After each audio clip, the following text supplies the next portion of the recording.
Hey everyone, welcome back to the channel. Today we're asking one of the most fundamental questions in political science. Which countries give their people the most freedom, and which ones take it away entirely?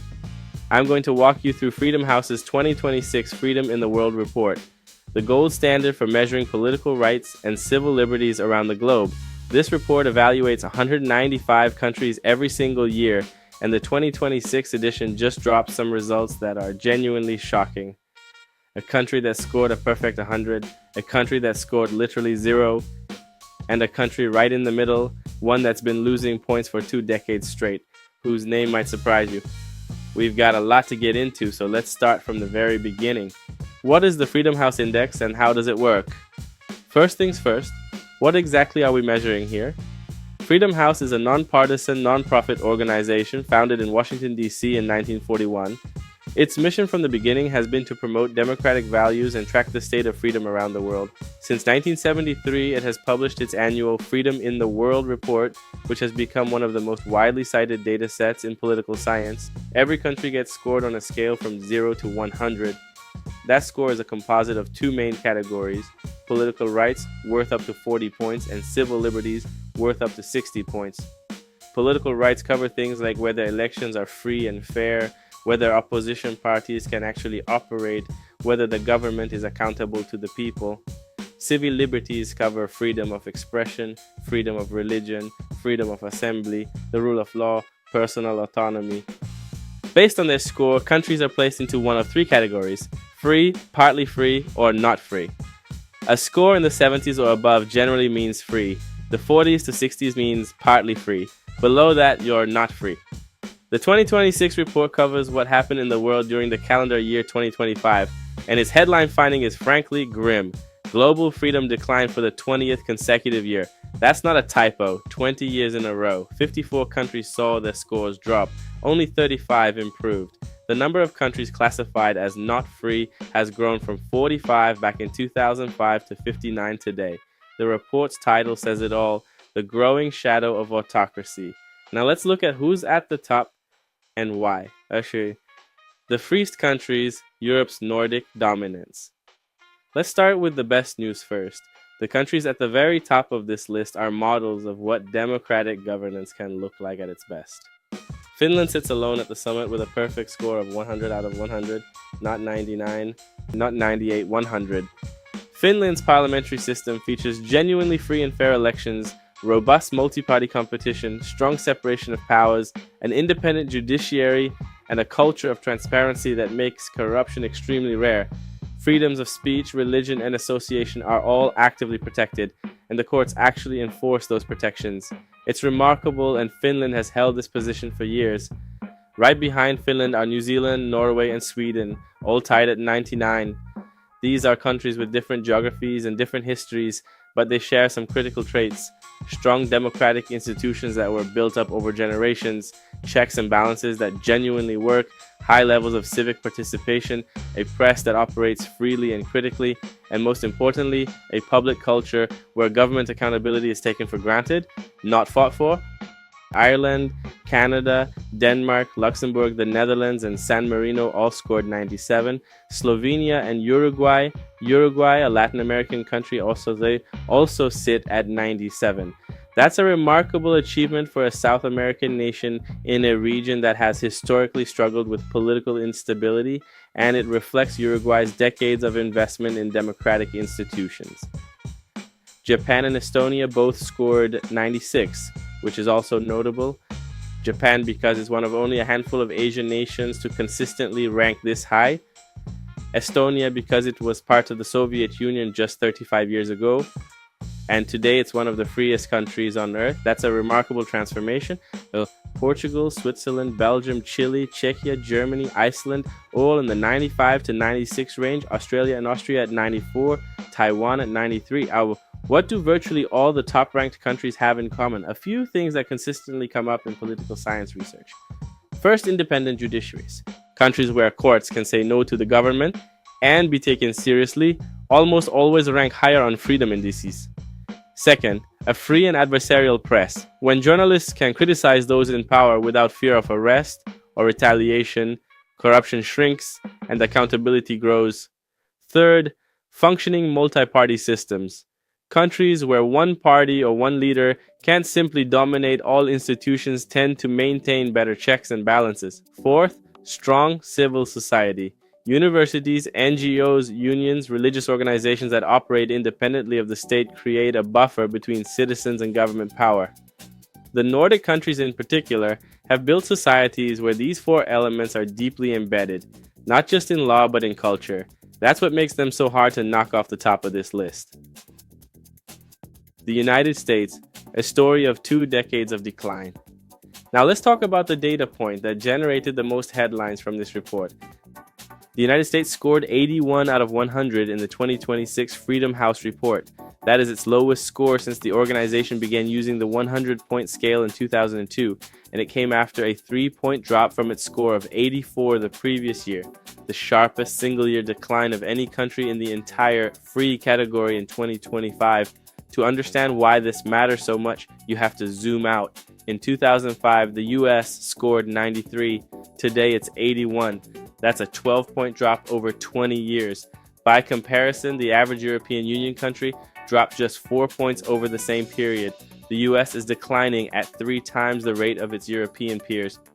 And 81 puts the United States at the same freedom level as South Africa, Suriname, and Jamaica. Not bad company, but also not where a country that considers itself the world's leading democracy expects to be. The US is now outranked by Canada at 97, Germany at 95, the UK at 92, Japan at 96, and even some countries most Americans couldn't find on a map, like Barbados, Estonia, and Uruguay. What's driving the decline? Freedom House specifically cited several factors in their 2026 report. Growing legislative dysfunction, Congress's inability to function as an effective check on the executive branch, an escalation in the executive branch's unilateral authority, a multi-year rise in threats and reprisals against journalists covering protests and immigration enforcement, and a new presidential administration that, in Freedom House's assessment, disregarded conflicts of interest and weakened anti-corruption safeguards. The organization noted business ventures operated by the president's family that entailed clear conflicts of interest and a pattern of clemency for political allies. It's worth being very precise here. The United States is still rated free. It's not sliding into autocracy, but the trend line is concerning, and Freedom House has been tracking it carefully. The report notes the U.S. decline has happened under both Republican and Democratic administrations. It's a structural problem, not simply a partisan one. Political polarization, institutional distrust, and income inequality have all eroded the conditions that make democracy strong. One way to put it in context, Canada scored 97 and Denmark scored 97. Trump has publicly talked about making Canada the 51st state and seizing Greenland from Denmark. Both of those countries are dramatically more free than the United States on this index. That contrast alone tells you something significant about the moment we're living in. The middle of the map, partly free and contested. Most of the world lives somewhere in the middle of this scale, in countries that have some democratic institutions, but also significant problems. This partly free zone includes countries as diverse as Nigeria, India, Mexico, Indonesia, and Turkey. These are nations where elections happen, sometimes even competitive ones, but where the press faces pressure, minorities face discrimination, or the rule of law is applied selectively. Some interesting cases worth noting: Russia now scores only 12 out of 100. It sits near the bottom of the not free category. A country that once had at least the trappings of some democratic competition now functions as what political scientists call a consolidated authoritarian state. Journalists who criticize the Kremlin face prison or worse. Elections are held, but meaningful opposition is systematically eliminated. And the invasion of Ukraine represents perhaps the most dramatic act of aggression in Europe since World War II. China scores just 9. Despite being the world's second largest economy and home to 1.4 billion people, China operates a surveillance state of unprecedented scale, using facial recognition, social credit systems, internet censorship, and mass detention to suppress any form of political dissent. The repression of Uyghurs in Xinjiang and the dismantling of Hong Kong's democratic institutions have been particularly well documented. Iran scores 10. Following the 2025 conflict with Israel, Iranian authorities arrested more than 21,000 people in a sweeping crackdown on alleged espionage and collaboration. The regime also expelled roughly 1.8 million Afghan migrants and refugees without regard for their basic rights. The protest movement that emerged after the death of Mahsa Amini showed the depth of public dissatisfaction, but also the brutality of the state's response. Saudi Arabia at 9, Cuba at 9, Venezuela at 13. These are countries where power is concentrated in the hands of a small group that uses the state to protect its own interests rather than those of citizens. There are also some surprising bright spots worth mentioning. This year, Freedom House upgraded 3 countries from partly free to free status. Bolivia, after competitive general elections where the opposition won and a former president's attempt to interfere with the process was peacefully rebuffed. Fiji, completing a recovery from a 2006 military coup, and Malawi, where growing judicial independence and the strengthening of the rule of law made a meaningful difference. These upgrades matter and they show that improvement is possible. The least free countries and what life actually looks like there now. Let's talk about the other end of the scale. And I want to be honest with you, this is a hard part of the video. Because behind each of these low numbers is the daily reality of millions of human beings. South Sudan scores 0. 0, the lowest score possible. South Sudan became the world's newest country in 2011 after a decades-long civil war for independence from Sudan. But since gaining independence, it has been torn apart by internal conflict, ethnic violence, and catastrophic governance failures. There are essentially no functioning democratic institutions. Violence against civilians is widespread. Humanitarian conditions are among the worst on earth. Sudan scores 1, Turkmenistan scores 1. These are 2 very different countries that share one characteristic. There is effectively no space for political opposition, independent media, or civil society of any kind. North Korea scores 3 and Eritrea scores 3. North Korea is perhaps the most extreme example of a totalitarian state in the modern world. Nearly 5% of its 27 million people serve in the military. The country is geopolitically isolated, information from outside is tightly controlled, and political dissent is met with imprisonment in labor camps. Eritrea, sometimes called the North Korea of Africa, operates a one-party state with mandatory indefinite military service and no independent press. Myanmar scores 4. Since the military coup of 2021, Myanmar has descended into brutal civil conflict. The junta has fought against a determined resistance, and civilians have paid an enormous price. Afghanistan scores 8.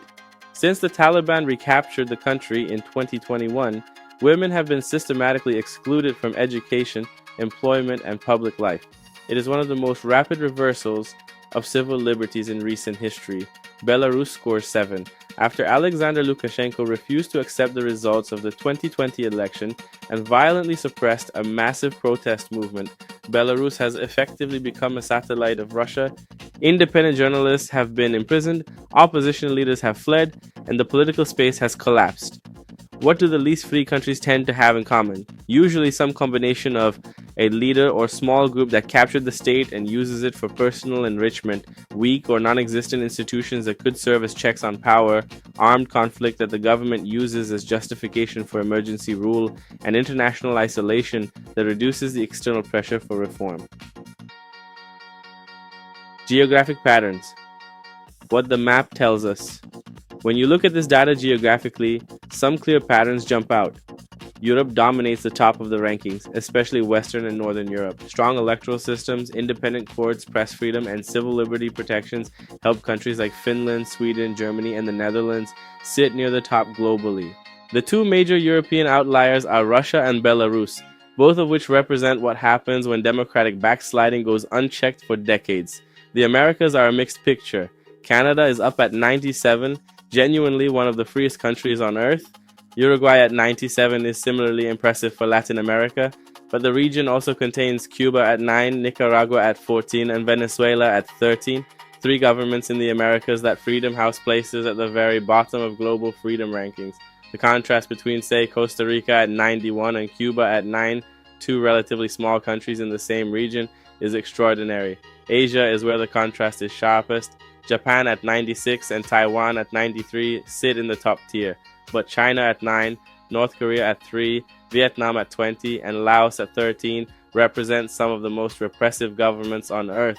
The Asia-Pacific region contains both the world's freest and least free governance systems, often in close geographic proximity. Africa tells perhaps the most complex story. Some of the continent's countries perform reasonably well, Cabo Verde at 92, Botswana in the 70s, Ghana in the 80s. But much of sub-Saharan Africa and North Africa scores poorly, with Sudan at 1, Eritrea at 3, and a cluster of countries in the teens and 20s. Burkina Faso suffered one of the largest single-year score declines of any country in 2025, following political instability and military interference. The Middle East is almost uniformly low. The region contains some of the world's most repressive governments: Iran at 10, Saudi Arabia at 9, Syria at 10, Yemen at 10, the UAE at 18. The only relative bright spots in the region are Israel, which scores in the free range despite ongoing controversies, and some smaller states that score in the partly free tier. 20 years of decline, the big picture. Let's pull back and look at what this 20-year trend actually means. In 2005, Freedom House classified 89 countries as free, 58 as partly free, and 45 as not free. By 2025, the number of not free countries has grown to 59. The partly free category has shrunk, and while there are still a similar number of free countries, many of them are declining within that category. Freedom House attributes this 2-decade slide to 4 overlapping drivers. First, military coups. Since 2020 alone, we've seen coups or attempted coups in countries including Mali, Guinea, Burkina Faso, Niger, Gabon, and Myanmar. Military intervention in politics is once again on the rise globally. Second, armed conflicts. Wars and civil conflicts create conditions where governments justify emergency powers, suspend rights, and suppress dissent. And the damage to institutions often outlasts the conflict itself. Third, erosion of democratic institutions by elected leaders. This is what political scientists call democratic backsliding, where leaders who come to power through legitimate elections then systematically weaken the checks that could remove them. Hungary, Turkey, India, and increasingly the United States have all been cited as examples of this trend. Fourth, intensified repression by authoritarian regimes. China, Russia, Iran, Saudi Arabia. These governments have become more sophisticated and more aggressive in suppressing dissent, both domestically and abroad. There's also a softer factor that Freedom House highlights. Democracies are pulling back from defending freedom internationally. European democracy aid budgets are contracting. The United States, under the current administration, has significantly reduced its support for democracy promotion programs abroad, including slashing funding to Freedom House itself. When the world's democracies stop investing in defending freedom globally, the space for authoritarianism expands. But here's the thing, the trend is not inevitable. Bolivia, Fiji, and Malawi all improved enough this year to graduate into the free category. Syria and Sri Lanka both saw score gains. Every year, even in the worst global environments, some countries find ways to move in the right direction. That matters. What actually makes a country free? Lessons from the data. After looking at this data closely, some really interesting patterns emerge about what actually drives freedom and what undermines it. The first lesson is that wealth helps, but it's not sufficient. Many of the world's freest countries are also wealthy, the Nordic countries, Germany, Japan, but there are clear exceptions in both directions. Uruguay is not a rich country by European standards, but it ranks at 97, and the UAE and Saudi Arabia are extremely wealthy, but score 18 and 9 respectively. Money can build institutions or it can prop up authoritarianism. It depends on how it's used. The second lesson is that institutions matter more than individuals. The countries that fall apart quickly are those that built their democracies around a single strong leader rather than around strong institutions. When the leader goes or turns, the democracy goes with them. The countries that maintain their freedom over decades are the ones that built systems where no individual is above the law. The third lesson is that freedom is not a permanent achievement. You can see this clearly in the US data, a country that scored 93 in 2005 and now scores 81. Freedom has to be actively maintained.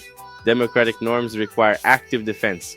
When people stop participating in civic life, when institutions stop being held accountable, when the press stops being trusted, scores start to slip. The fourth lesson is that small countries can punch above their weight. Many of the world's freest countries, Finland, New Zealand, Iceland, Estonia, Barbados, Cabo Verde, are tiny by global standards. Size is not destiny. What matters is governance, culture, and the choices a society makes about how to organize its political life. And the fifth lesson, perhaps the most hopeful one, is that change is possible in both directions.